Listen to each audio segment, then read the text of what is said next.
जय भीम। मंच पे आसीन मेरे कैबिनेट कुलीग सौरभ भारद्वाज जी, दिल्ली की महापौर शैली ओबेरॉय जी, उप महापौर आले मोहम्मद इकबाल जी, दिल्ली नगर निगम के कमिश्नर साहब ज्ञानेश भारती जी, हमारे नेता सदन मुकेश गोयल जी, यहाँ पे मौजूद सभी नगर निगम के अधिकारीगण, सभी कर्मचारी, सभी काउंसलर्स और यहाँ आए हुए सभी भाइयों बहनों माताओं बुजुर्गों, सब लोगों को मेरा नमस्कार, सबको मेरा प्रणाम। आज हम बाबा साहब अंबेडकर का जन्म दिवस मनाने के लिए एकत्रित हुए हैं। भारत ने बहुत बड़े बड़े लोगों को जन्म दिया, लेकिन मैं समझता हूं कि बाबा साहब अंबेडकर शायद हमारे भारत इतिहास का सबसे बड़ा चमकता सितारा है। उनके जीवन को आप जितना पढ़ो उतना लगता है कि यार ये कैसे हो सकता है, ऐसा आदमी कैसे हो सकता है जो आदमी एक मामूली से मध्य प्रदेश के गांव में इतनी गरीबी में इतने छुआछूत से निकल के भारत का लॉ मिनिस्टर बनता है और दुनिया का सबसे बेहतरीन संविधान लिखता है। ये सफर कोई आदमी कैसे तय कर सकता है? और उनके जीवन के संघर्ष को मैं जितनी बार पढ़ता हूं उतना मुझे यकीन नहीं होता कि ऐसा व्यक्ति भी कभी इस देश के अंदर पैदा हुआ था और उसने इतना कुछ हासिल किया। एक गरीब परिवार में पैदा हुए, बहुत गरीब था उनका परिवार, घर में खाने को नहीं थे, कई बहन भाई थे और छुआछूत इतनी ज्यादा थी उन दिनों में कि स्कूल में जाते थे अपना टाट लेके क्लास के बाहर बिठा दिया जाता था, बाकी बच्चों के साथ नहीं बैठने दिया जाता था, क्लास के बाहर बिठा देते थे। अब टीचर अंदर पढ़ा रहा है, वो क्लास के बाहर बैठे हैं, क्लास के बाहर कितना सुन रहा है कितना नहीं सुन रहा। मैं समझता हूं आज का अगर माहौल होता तो माँ बाप कहते यार छोड़ पढ़ाई, कुछ काम धंधे में लग जा, बेकार में अपना टाइम क्यों खराब कर रहा है कि नहीं है। क्लास के बाहर बिठा देते, पानी पीना होता तो वो चपरासी ऊपर से यूं ग्लास डाल के उनको पानी पिलाता था। और उन्होंने कहीं लिखा हुआ है कि जिस दिन चपरासी नहीं आता था उस दिन पानी नहीं मिलता था। नो पियन नो वाटर, वो भी उन्होंने अपना एक चैप्टर लिखा हुआ है कि नो पियन नो वाटर। जिस दिन चपरासी नहीं आता था उस दिन पानी नहीं मिलता था पीने को। पर वो पढ़ाई करते गए। मैं तो ताज्जुब होता है कि वो एक क्लास नहीं तो अगर ऑर्डिनरी कोई आदमी होता तो वो तो पढ़ाई छोड़ छाड़ के और अपना किसी काम धंधे में लग जाता। और वहां से फिर वो बॉम्बे गए, बॉम्बे में एल्फिंस्टन स्कूल में गए, फिर कॉलेज में गए और 1913 में कोलंबिया यूनिवर्सिटी पहुंच गए। कोलंबिया यूनिवर्सिटी, मुझे नहीं पता अभी इस हॉल के अंदर कितने लोगों को पता है कि अमेरिका के अंदर एक बहुत बड़ी यूनिवर्सिटी है कोलंबिया यूनिवर्सिटी। आज के जमाने में तो इंटरनेट है, आप अभी गूगल मारोगे तो आपको पता चल जाएगा कि कोई कोलंबिया यूनिवर्सिटी भी है। उस जमाने में 1913 में मध्य प्रदेश के छोटे से गांव के गरीब लड़के को पता कैसे चला कि कोई कोलंबिया यूनिवर्सिटी है? उनको फॉर्म कहां से मिला? मैं तो यही ताज्जुब करता हूं, उनको फॉर्म किसने दे दिया? कहां से मंगाया उन्होंने फॉर्म? सोच के देखो आप। अभी तो पढ़ते हैं तो कहने को तो बड़ा आसान है, लेकिन उस बंदे को, उस बच्चे को पता कैसे चला 1913, मतलब 13 और 10 23 9 22 साल की उम्र के अंदर, 22 साल की उम्र में उस लड़के को पता कैसे चला कि अमेरिका के अंदर कोई यूनिवर्सिटी है जिसका नाम है कोलंबिया यूनिवर्सिटी। वहां ऐसे फॉर्म भरते हैं, फॉर्म भर के एडमिशन लेते हैं, एडमिशन उनको स्कॉलरशिप तो चलो मिल गया। वो कोलंबिया यूनिवर्सिटी पहुंच गए पढ़ने के लिए, वहां से उन्होंने पीएचडी करी और फिर 1915 में वो लंदन स्कूल ऑफ इकोनॉमिक्स पहुंच गए। आज भारत देश में, आज पूरी दुनिया में लंदन स्कूल ऑफ इकोनॉमिक्स में एडमिशन लेना मतलब नामुमकिन सा है। लंदन स्कूल ऑफ इकोनॉमिक्स दुनिया का सबसे बेहतरीन कॉलेज माना जाता है, सबसे बेहतरीन college. London school of economics से उन्होंने अपनी दूसरी पीएचडी करी। फिर मैं देख रहा था पता नहीं कितने तो एमए की डिग्री ले रखी है उन्होंने। और कितनी उन्होंने पीएचडी की डिग्री ले रखी है।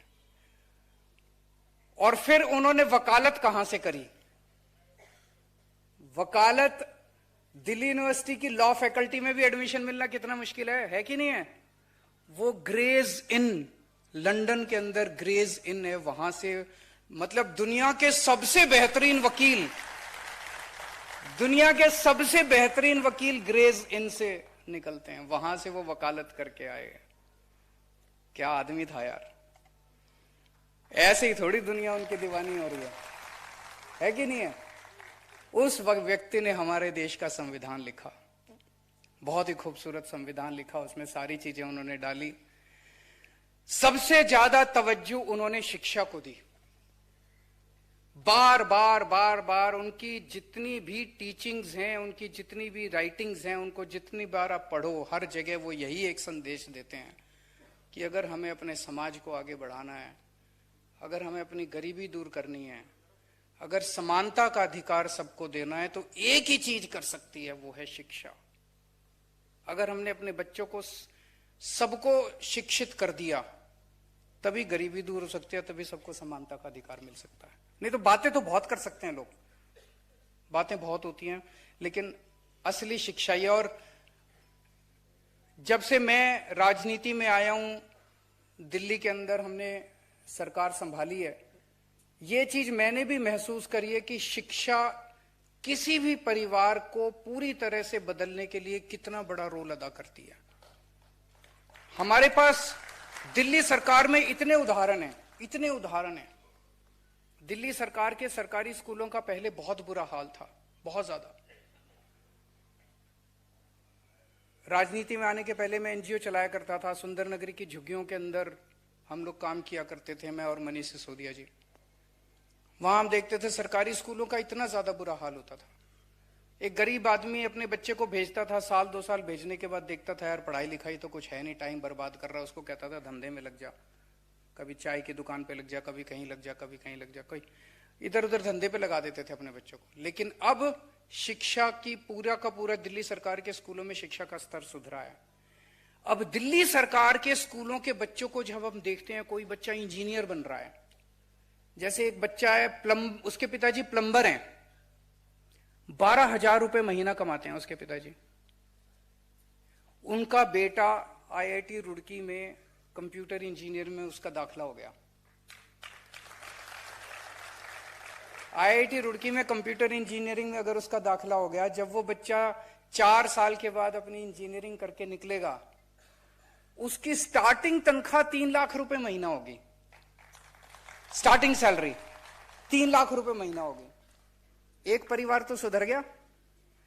अब आप सोचो कि अगर हर परिवार के हर बच्चे को हम अच्छी शिक्षा दे दें, किसी को डॉक्टर बना दें, किसी को इंजीनियर बना दें, किसी को, और ये भी नहीं, नौकरी भी नहीं, अब हम उनको बिजनेस करना सिखा रहे हैं स्कूलों के अंदर, बिजनेस करना सिखा दें, देश से गरीबी दूर हो जाएगी। तो मैं जब भी कहीं जाता हूं, मैं किसी को ये नहीं कहता मैं तुम्हारी गरीबी दूर कर दूंगा, मैं सबको ये कहता हूं मैं तुम्हारे बच्चों को पढ़ा दूंगा, तुम्हारे बच्चे तुम्हारी गरीबी दूर कर देंगे। मैं क्या दे दूंगा आपको? लाख रुपए दे दूंगा, 2 लाख रुपए दे दूंगा, 10 लाख रुपए दे दूंगा। अभी कितने दिन चलेंगे 10 लाख रुपए भी? आज नहीं तो कल, कल नहीं तो परसों पैसे खत्म, उसके बाद फिर वही गरीबी। लेकिन अगर मैंने आपके बच्चों को पढ़ा दिया, पूरी जिंदगी आपका परिवार जो है वो गरीबी से बाहर आ जाएगा। तो शिक्षा सबसे जरूरी है। वो उस व्यक्ति ने उस देश की गरीबी की और असमानता की चाबी ढूंढ ली थी, बाबा साहब अम्बेडकर ने। उन्हीं के नक्शे कदम पे चल रहे हैं। पहले दिल्ली सरकार के स्कूल ठीक करे, अब दिल्ली के लोगों का प्यार था, विश्वास था कि उन्होंने हमें नगर निगम की भी जिम्मेदारी दी है, अब नगर निगम के भी स्कूल ठीक करने अपने को, सारे नगर निगम के भी स्कूलों को अच्छा करेंगे। एक चीज मैंने देखी है, नगर निगम जो है वो आम आदमी की जिंदगी के हर छोटे से छोटे पहलू को टच करता है।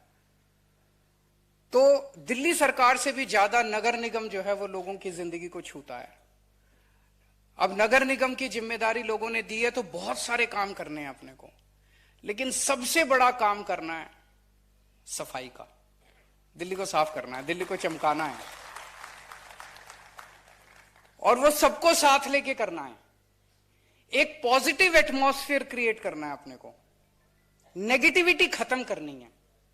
पहले जो अभी मौजूद कर्मचारी आप देखना, इन्हीं कर्मचारी, यही कर्मचारी आपको साल 2 साल के अंदर जादू करके दिखाएंगे, कमाल करके, मैजिक करके दिखाएंगे यही लोग। दिल्ली सरकार के अंदर मेरे को याद है जब हम लोग उसमें एनजीओ में काम किया करते थे, झुग्गियों में काम करते थे, तो सारे गालियां देते थे दिल्ली सरकार के टीचर्स को। अरे पढ़ाती नहीं है टीचर्स, आती नहीं है, आती हैं तो पेड़ के नीचे बैठ के स्वेटर बुनती रहती हैं, ये कहते थे ना, ये आम सुनने को मिलता था। यही 60,000 टीचर्स, दिल्ली सरकार के टीचर्स, किसी को नहीं बदला हमने आने के बाद, इन्होंने दिल्ली के अंदर शिक्षा क्रांति करके दिखा दी, कमाल करके दिखा दिया इन्हीं टीचर्स ने। ऐसा गजब का कमाल किया, रिजल्ट भी अच्छे आने लग गए, बच्चों के कैरियर भी। आज मैंने बहुत इंटरेक्शन किए दिल्ली सरकार के सरकारी स्कूलों के बच्चों के साथ। जब मैं बच्चों से बात करता हूं ना, बच्चे स्कूल की तो तारीफ करते ही हैं, स्कूलों के अंदर इंफ्रास्ट्रक्चर बहुत अच्छा बना दिया, ये अच्छा कर दिया जी आपने, स्कूल की बिल्डिंग अच्छी। सबसे ज्यादा तारीफ दिल्ली सरकार के स्कूलों के बच्चे अपने टीचर्स की करते हैं। हमारी वो टीचर बड़ी अच्छी है सर, अपने टीचर्स की करते हैं। हमारी वो टीचर बड़ी अच्छी है सर, वो बहुत मेहनत करती है सर, वो वाली टीचर बड़ी अच्छी है सर, उसने बहुत अच्छा पढ़ाया सर, उसकी वजह से मेरे नंबर अच्छे आए सर, वो मेरे को एक्स्ट्रा क्लासेस, इतनी तारीफ करते हैं। वही टीचर्स जिनको पहले समाज जो है वो हीन भावना से देखता था, आज उन्हीं टीचर्स ने कमाल करके दिखा दिया दिल्ली के सरकारी स्कूलों में। आज यही सभी सफाई कर्मचारी, आज यही एमसीडी के स्कूल टीचर्स, आज यही डॉक्टर्स, यही नर्सेज, यही एमसीडी के कर्मचारी, आप देखना साल 2 साल के अंदर आपको कमाल ना करके दिखा देता हूं, मैजिक ना करके दिखा देता, शानदार काम करके दिखा। पॉजिटिविटी चाहिए, नेगेटिविटी खत्म करनी है, जो नेगेटिव एटमॉस्फेयर उसको खत्म करके एक माहौल देना है। अंत पंत में तो सब इंसान है ना, हर इंसान के यहां दिल धड़कता है। हर इंसान क्या चाहता है अपनी जिंदगी में? पैसा नहीं चाहता। ऐसे बहुत कम लोग हैं, 1% 2% लोग हैं जो जिनकी विकृत मानसिकता है, जो वैसा पैसा पैसा पैसा। आम आदमी चाहता है अपनी जिंदगी के अंदर सुकून चाहता है, आत्मा की शांति चाहता है। और आत्मा की शांति किससे मिलती है? अच्छे काम से मिलती है। अगर आपको अच्छा काम करने को मिल जाए, इससे बड़ी भगवान आपको कुछ दे नहीं सकता। अगर आपको ऐसा काम मिल जाए जिस काम के अंदर आपको जॉब सेटिस्फेक्शन मिलने लगे, वो माहौल अपने को क्रिएट करना है। तो आज इस मंच के जरिए मैं आप सब लोगों का, सभी एमसीडी के कर्मचारियों का और दिल्ली के 2 करोड़ लोगों का आह्वान करता हूं कि आपने ये जिम्मेदारी हमें दिया, और सब मिलके, हम अकेले आम आदमी पार्टी वाले नहीं कर पाएंगे, हमें बीजेपी वालों की भी मदद चाहिए, कांग्रेस वालों की भी मदद चाहिए, सबकी मदद चाहिए, सारे जने मिलके करेंगे। और सबको साथ लेने के लिए एक हेल्दी कंपटीशन भी शुरू करेंगे। सौरभ भारद्वाज जी ने मुझे प्रस्ताव भेजा है कि हमें साल में एक मॉडल आरडब्ल्यू अवार्ड स्थापित करना चाहिए। जो आरडब्ल्यू अच्छा काम कर रही हैं, सारी आरडब्ल्यूएस के बीच में कंपटीशन कराया जाए और एक मॉडल आरडब्ल्यू, एक बेस्ट पार्क का अवार्ड होना चाहिए। जो पार्क सबसे अच्छा, जो मेंटेन सबसे अच्छा, वो उसका पार्क का अवार्ड। बेस्ट सफाई कर्मचारी का अवार्ड, हर वार्ड में, अलग अलग वार्ड में, हर वार्ड में एक बेस्ट सफाई कर्मचारी, एक बेस्ट सैनिटरी इंस्पेक्टर और एक बेस्ट एएसआई का अवार्ड होना चाहिए। इस तरह के कई सारे अवार्ड्स इंस्टीट्यूट किए जाएंगे। आज मुझे बेहद खुशी है, मेरा पहला आज विजिट है सिविक सेंटर में। आज आप सब लोगों के बीच में आके मुझे बहुत खुशी हो रही है। अब आना जाना लगा रहा करेगा। Thank you so much.